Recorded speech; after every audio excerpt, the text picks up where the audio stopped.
China दुनिया का ऐसा देश है जो किसी न किसी वजह से चर्चा में बना रहता है। उसकी आक्रामक नीतियां हम सब ने देखी हैं। दुनिया ने चीन की मंशा को देखा है। कोरोना की जद में हम आज तक हैं, लेकिन संभव है कि चीन दुनिया को फिर से एक संकट में डाल दे और यह संकट आर्थिक रूप से भारी पड़ सकता है। चीन की एक कंपनी की वजह से आर्थिक महामंदी आ सकती है। नमस्कार, ज्ञान की डिजिटल दुनिया ध्येय रेडियो के इस पॉडकास्ट में आपका स्वागत है। आज बात करेंगे एवरग्रैंड संकट की, जिसकी वजह से कहा जा रहा है कि दुनिया में आर्थिक महामंदी आ सकती है। आर्थिक महामंदी का प्रभाव क्या होता है, ये दुनिया ने साल 2008 में देख लिया था। वर्ष 2008 में अमेरिकी बैंकिंग फर्म लेहमैन ब्रदर्स ने आधिकारिक तौर पर जब खुद को दिवालिया घोषित किया था तो पूरी दुनिया की अर्थव्यवस्था 6% तक सिकुड़ गई थी। इस एक खबर के बाद वैश्विक अर्थव्यवस्था में मंदी देखने को मिली थी।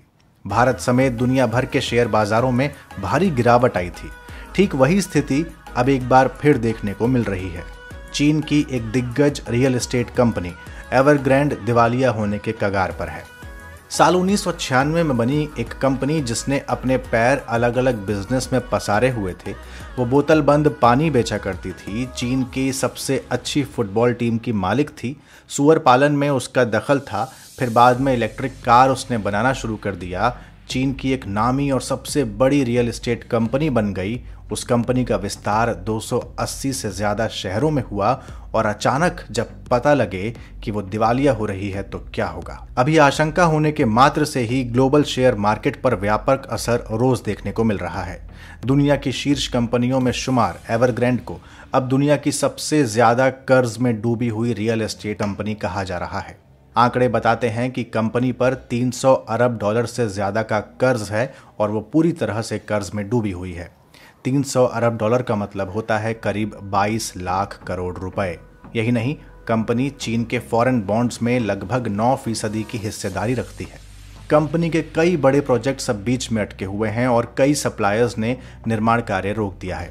अब हालात ये हो गए हैं कि कंपनी अपने बकाया बिल संपत्ति बेच कर चुका रही है।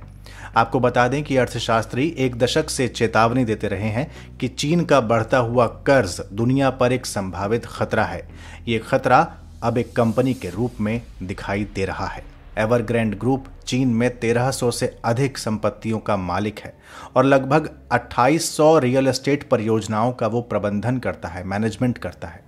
कंपनी में करीब 2 लाख कर्मचारी काम करते हैं और ये कंपनी हर साल चीन में करीब 38 लाख रोजगार पैदा करती है।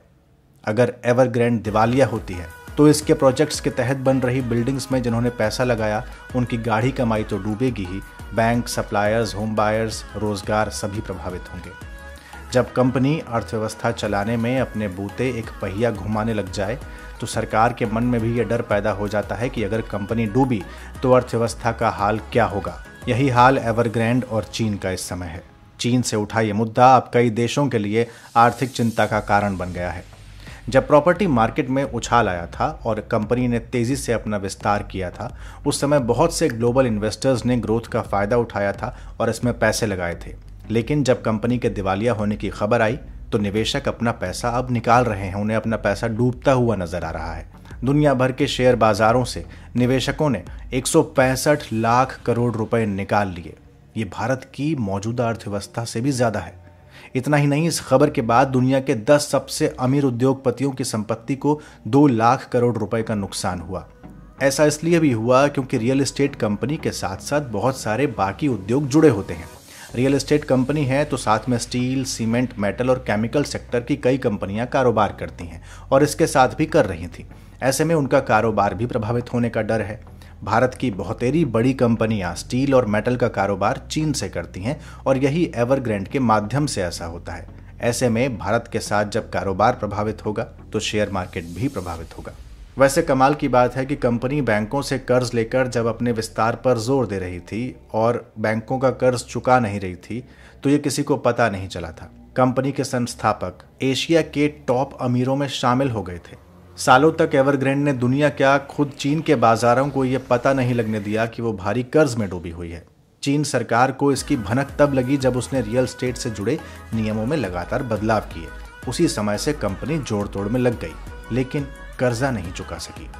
इन तमाम अनिश्चितताओं के बीच इस साल कंपनी के शेयर करीब 85% गिर गए। रेटिंग एजेंसी फिंच ने कहा कि उन्हें डिफॉल्ट दिखाई दे रहा है। अमेरिकी बाजारों में गिरावट का दौर है, एशियाई बाजारों पर भी दबाव है। एवरग्रांड संकट अगर जल्दी से नहीं सुलझा तो मामला और ज़्यादा बिगड़ सकता है। यहाँ तक माना जा रहा है कि लेहमैन क्राइसिस की तरह हो सकता है। लेहमैन क्राइसिस वही जिसके बारे में मैंने आपको शुरुआत में बताया था, 2008 की बात। और ग्लोबल इकोनॉमी पे अगर लेहमैन क्राइसिस जैसा असर होता है तो इसका असर क्या होगा ये आप सब जानते हैं। हालांकि बहुत से विश्लेषक ऐसा मानते हैं कि एवरग्रांड संकट चीन के लिए एक बड़ी परीक्षा हो सकती है, लेकिन ये लेहमैन संकट जैसा नहीं है। एवरग्रांड कंपनी का खुद कहना है कि वो संकट का समाधान तलाश कर रही है, लेकिन साथ में ये डिस्क्लेमर देते हुए उसने कहा कि कोई गारंटी नहीं है कि वो अपने वित्तीय दायित्वों को पूरा कर ही देगी। ऐसे में चीन की सरकार कंपनी के लिए कितना आगे आती है, कितना मदद करती है, ये आने वाले दिनों में अब स्पष्ट हो जाएगा। तो ये थी बात एवरग्रांड संकट की, चीन के उस संकट की जिसकी वजह से दुनिया में आर्थिक महामंदी आने का डर है, आशंका है। आपको ये पॉडकास्ट कैसा लगा? आप अपना फीडबैक हमें कमेंट बॉक्स में ज़रूर दें। साथ में ये भी बताएं क्या आप अर्थव्यवस्था से जुड़ी खबरों में इंटरेस्ट रखते हैं तो किस तरह की खबरें आप पढ़ते हैं? क्या शेयर बाज़ार को आप मॉनिटर करते हैं या फिर जनरल इकोनॉमिक्स से जुड़ी हुई खबरें पढ़ते हैं? ये तमाम चीज़ें आप मुझे कमेंट बॉक्स में ज़रूर बताएं। जल्द हाजिर होंगे एक नए कार्यक्रम के साथ। इजाज़त दीजिए, नमस्कार।